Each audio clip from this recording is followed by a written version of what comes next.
Assalamualaikum warahmatullahi wabarakatuh. Kami dari kelompok 14 akan membahas bab 15 tentang sisi gelap kepemimpinan. Saya Gus Syahab Masturi dengan ujung NPM 83. Saya Raffi Dayan dengan ujung NPM 79. Saya Syihab Zaki Ali Farudin dengan ujung NPM 014. Saya Ahmad Ruliansyah dengan ujung NPM 039.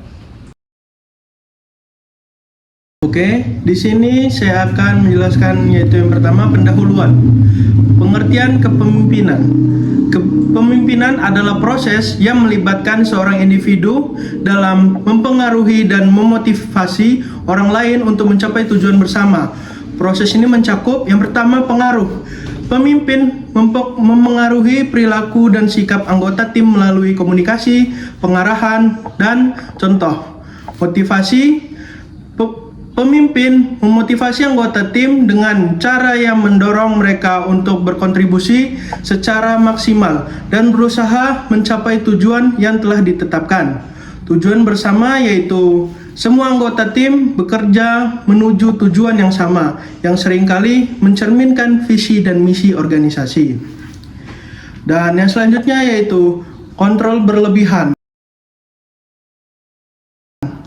Kontrol berlebihan dalam kepemimpinan seringkali terjadi dalam gaya kepemimpinan otoritas, di mana pemimpin memiliki kendali penuh atas semua aspek pekerjaan.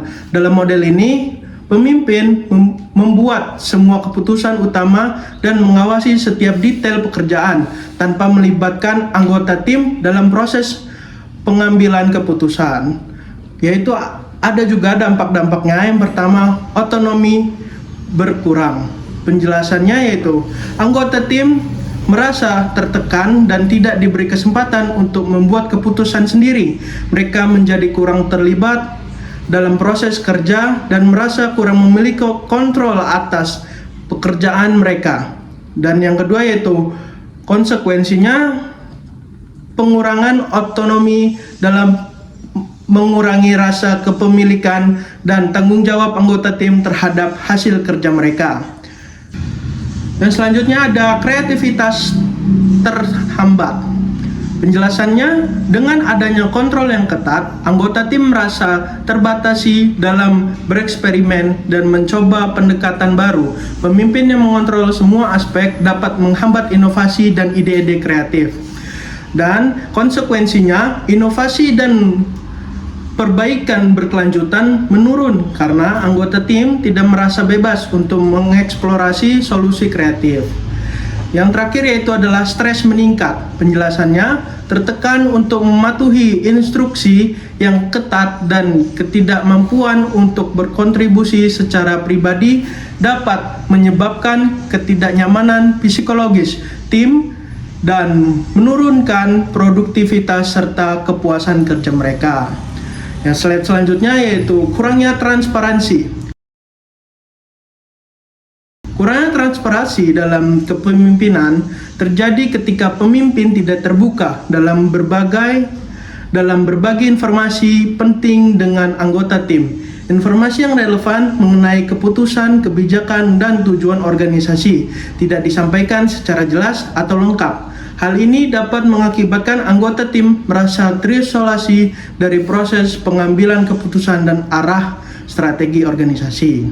Dampaknya yaitu adalah kepercayaan menurun. Penjelasannya, ketika informasi penting tidak dibagikan secara terbuka, anggota tim dapat merasa tidak diberdayakan dan kurang yakin terhadap arah dan keputusan organisasi. Konsekuensi, kepercayaan yang rendah dapat mengurangi motivasi dan keterlibatan anggota tim serta menciptakan atmosfer kerja yang tidak kondusif. Di spek ketidakpastiannya, penjelasan kurangnya informasi yang jelas dapat menimbulkan kebingungan dan spekulasi mengenai keputusan dan kebijakan yang diterapkan. Anggota tim mungkin tidak memahami alasan dibalik keputusan yang diambil atau perubahan yang terjadi.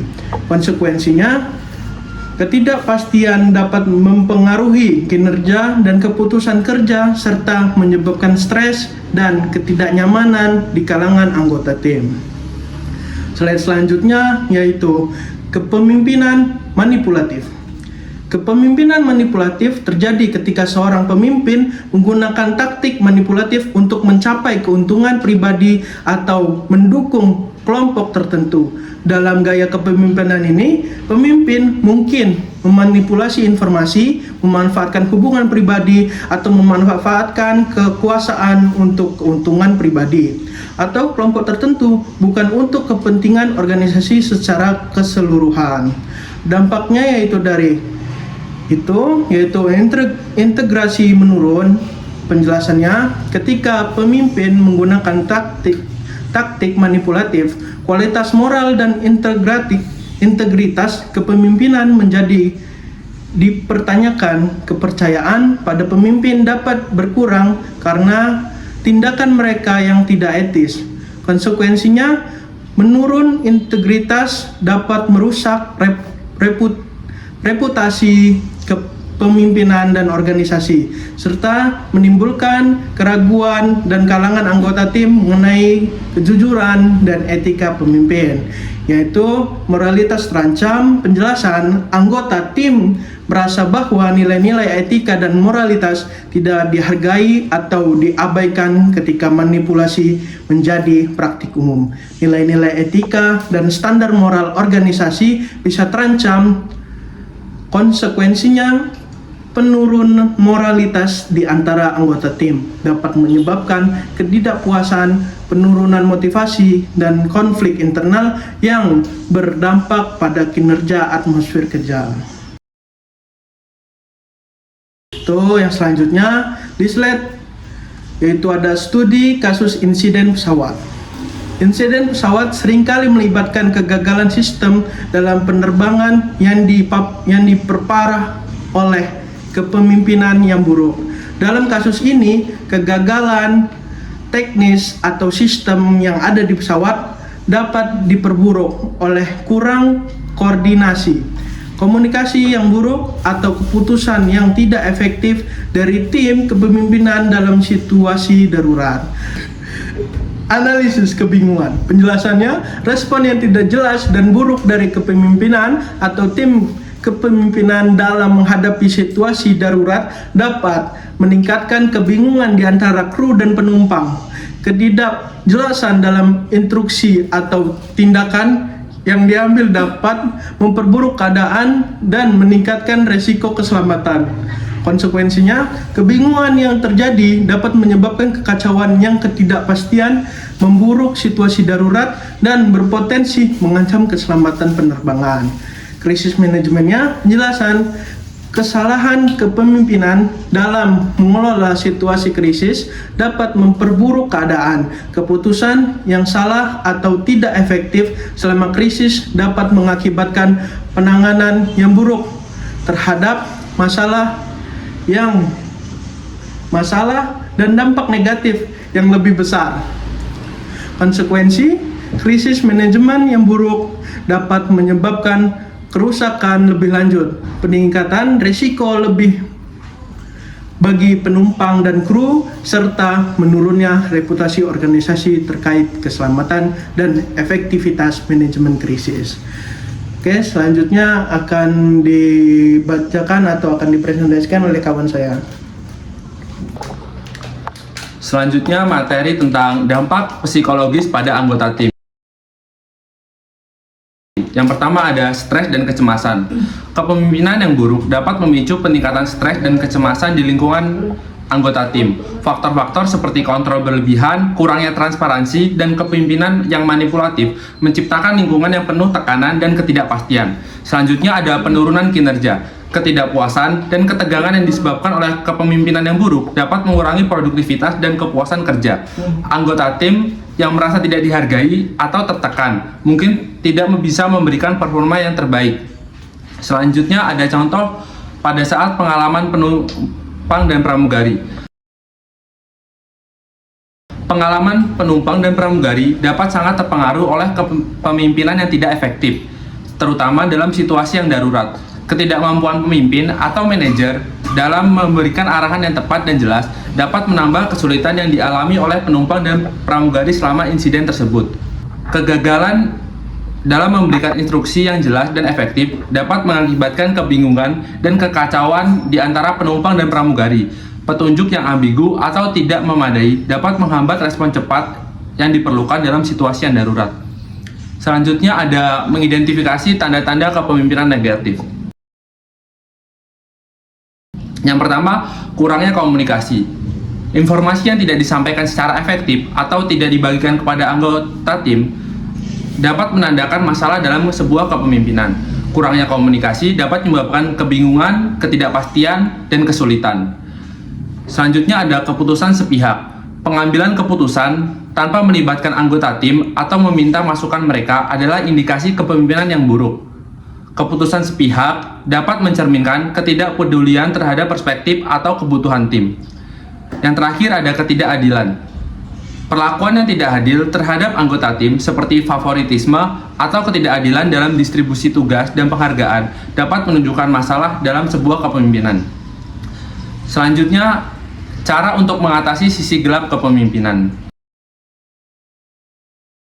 Yang pertama, meningkatkan komunikasi terbuka mengenai keputusan dan informasi penting adalah kunci untuk mengatasi sisi gelap kepemimpinan. Selanjutnya, memastikan bahwa semua anggota tim mendapatkan informasi yang relevan dan dapat membantu mengurangi ketidakpastian dan meningkatkan kepercayaan di lingkungan tersebut. Selanjutnya, memastikan perlakuan yang adil dan konsisten di seluruh organisasi dapat mengatasi masalah ketidakadilan. Kepemimpinan yang adil membantu menciptakan lingkungan kerja yang inklusif dan merata. Selanjutnya, fokus pada pelatihan yang mengembangkan keterampilan kepemimpinan yang etis dan inklusif dapat membantu pemimpin menghindari dari sisi gelap kepemimpinan. Selanjutnya, tentang kepemimpinan yang etis. Kepemimpinan etis, kepemimpinan yang memprioritaskan integritas, keadilan, dan moralitas. Pemimpin etis berkomitmen untuk bertindak dengan prinsip yang tinggi dan bertanggung jawab terhadap tindakan mereka, baik dalam mengambil keputusan sehari-hari maupun dalam situasi yang kritis. Kepemimpinan yang etis membantu membangun kepercayaan di antara anggota tim dan pemangku kepentingan. Kepemimpinan etis juga dapat meningkatkan kinerja, keseluruhan, dan kepuasan kerja. Selanjutnya oleh kawan saya. Selanjutnya, saya akan menjelaskan tentang kepemimpinan etis dalam praktek. Contoh, perusahaan yang berhasil menerapkan prinsip kepemimpinan etis dapat mencakup perusahaan-perusahaan seperti Patagonia dan Ben & Jerry's. Yang pertama yaitu Patagonia, terkenal dengan komitmennya terhadap keberlanjutan lingkungan dan keadilan sosial. Patagonia menerapkan prinsip etis dalam setiap aspek operasionalnya. Yang kedua ada Ben & Jerry's, dikenal karena advokasi sosialnya dan upaya untuk memastikan perlakuan adil bagi semua pekerjaannya serta dukungan terhadap berbagai isu sosial dan lingkungan. Lalu ada keterlibatan staf senior. Keterlibatan staf senior diharapkan terlihat dalam kegiatan penjangkauan dan penggalangan dana sebagai bagian dari tanggung jawab mereka untuk mendukung keberlanjutan dan pertumbuhan organisasi. Penjangkauan yaitu menghubungi dan membangun hubungan dengan donatur potensial. Lalu ada penggalangan dana yaitu mengelola dan mempromosikan kegiatan untuk mengumpulkan dana yang dibutuhkan oleh organisasi. Lalu ada reaksi organisasi, yaitu misalnya situasi seorang anggota staf senior menunjukkan ketidakinginan untuk terlibat dalam kegiatan penggalangan dana dan jangkauan. Respon organisasi yaitu organisasi merespon dengan merasa tidak puas atas ketidaklibatan An yang dianggap sebagai kegagalan dalam mendukung salah satu prioritas utama mereka. Dampaknya, perasaan An yaitu dia menjadi tidak terima. An merasa tidak terima dalam lingkungan kerja yang mengharuskan keterlibatan aktif dalam penggalangan dana. Ketidakmampuannya untuk beradaptasi dengan tuntutan tersebut menyebabkan rasa terasing yang kurang sesuai. Lalu An merasa bahwa nilai-nilai dan preferensinya tidak sesuai dengan misi organisasi yang berfokus pada penggalangan dana sebagai bagian integral dari keberlangsungan organisasi. Dampaknya bagi An yaitu ketidakmampuan An untuk memenuhi ekspektasi organisasi, mengurangi kepuasan kerjanya, dan menambah stres. Lalu dia bisa membuat keputusan untuk pergi, yaitu karena ketidakcocokan ini akhirnya membuat An merasa bahwa ia berada dalam situasi yang tidak sesuai, yang mendorongnya untuk meninggalkan organisasi dalam waktu kurang dari 1 tahun. Dan dampaknya bagi terhadap organisasi, yaitu ketidakharmonisan ini juga dapat menyebabkan gangguan dalam tim, yaitu mempengaruhi moral anggota tim lainnya dan menghambat pencapaian tujuan organisasi. Selanjutnya ada masalah pendanaan. Ketidakseimbangan pendapatan dan biaya, yaitu organisasi menghadapi tantangan dalam mencocokkan antara pendapatan yang diterima dan biaya operasional yang dikeluarkan. Ini dapat mencakup biaya tetap, pengeluaran program, dan biaya administrasi. Isu keuangan, yaitu ketidakmampuan untuk menghasilkan dana yang cukup untuk menutup biaya dapat menghambat kemampuan organisasi untuk menjalankan program-programnya secara efektif. Selanjutnya akan diterangkan oleh kawan saya. Selanjutnya ada dampak. Yang pertama, kekurangan dana dapat mengakibatkan pemotongan anggaran, penundaan proyek, atau pengurangan layanan yang diberikan oleh organisasi. Yang kedua, masalah pendanaan yang berkelanjutan dapat mengancam kesehatan keuangan organisasi yang berpotensi menyebabkan ketidakstabilan atau bahkan kegagalan operasional jika tidak ditangani dengan tepat. Solusi yang memungkinkan perluasan strategi penggalangan dana, perbaikan dalam pengelolaan anggaran, dan penyesuaian dalam pengeluaran untuk mengatasi ketidakseimbangan. Selanjutnya ada ketidakseimbangan dalam budaya organisasi. Ketidaksesuaian terjadi ketika ide, nilai, dan pendekatan baru yang dibawa oleh orang luar bertentangan dengan budaya organisasi yang sudah ada. Orang luar mungkin memiliki perspektif dan metode yang berbeda, yang tidak sejalan dengan norma dan praktik yang berlaku dalam organisasi. Contohnya, ketika manajer baru atau karyawan dari luar bergabung, mereka mungkin membawa ide-ide inovatif yang bertentangan dengan cara kerja tradisional organisasi. Misalnya, manajer baru mungkin mengusulkan perubahan besar dalam struktur atau prosedur yang tidak sesuai dengan budaya kerja yang ada. Selanjutnya, ada tantangan untuk manajer baru. Manajer baru seringkali menghadapi tantangan besar dalam menyesuaikan diri dengan budaya dan norma organisasi yang sudah ada. Perbedaan dalam nilai, pendekatan, dan cara kerja dapat menyebabkan kesulitan dalam integrasi dan mendapatkan dukungan dari tim. Contohnya, seorang manajer baru mungkin memiliki pengalaman dan strategi yang berbeda dari yang biasa diterapkan di organisasi. Dapat mencakup metode manajerial, proses pengambilan keputusan, atau bahkan gaya komunikasi yang tidak sesuai dengan budaya yang sudah ada. Selanjutnya, langkah-langkah untuk mengatasi kesesuaian budaya. Yang pertama, memahami dan menyelaraskan diri dengan nilai-nilai, keyakinan, dan sikap yang ada di dalam organisasi. Selanjutnya, lakukan analisis mendalam tentang budaya organisasi termasuk nilai-nilai, norma, dan cara kerja yang berlaku. Dorong fleksibilitas dan kemampuan untuk beradaptasi terhadap budaya organisasi. Berikan pelatihan dan orientasi yang dirancang untuk mengenalkan manajer baru dan anggota tim pada nilai-nilai budaya organisasi. Dorong manajer baru dan anggota untuk berpartisipasi aktif dalam kegiatan organisasi yang mencerminkan budaya dan nilai organisasi. Selanjutnya ada kesimpulan. Kepemimpinan yang buruk seperti kontrol berlebihan dan manipulatif bisa merusak moral dan menurunkan kinerja tim. Ini menciptakan lingkungan kerja yang tidak sehat dan membuat anggota tim merasa tertekan. Sebaliknya, kepemimpinan etis yang mengutamakan integritas dan transparansi membangun kepercayaan, meningkatkan keterlibatan dan hasil kerja yang lebih baik. Ketidaksesuaian budaya juga dapat mempengaruhi efektivitas kepemimpinan dan kinerja organisasi, sehingga kepentingan untuk memahami nilai-nilai individu dan budaya organisasi untuk menciptakan lingkungan kerja yang lebih harmonis.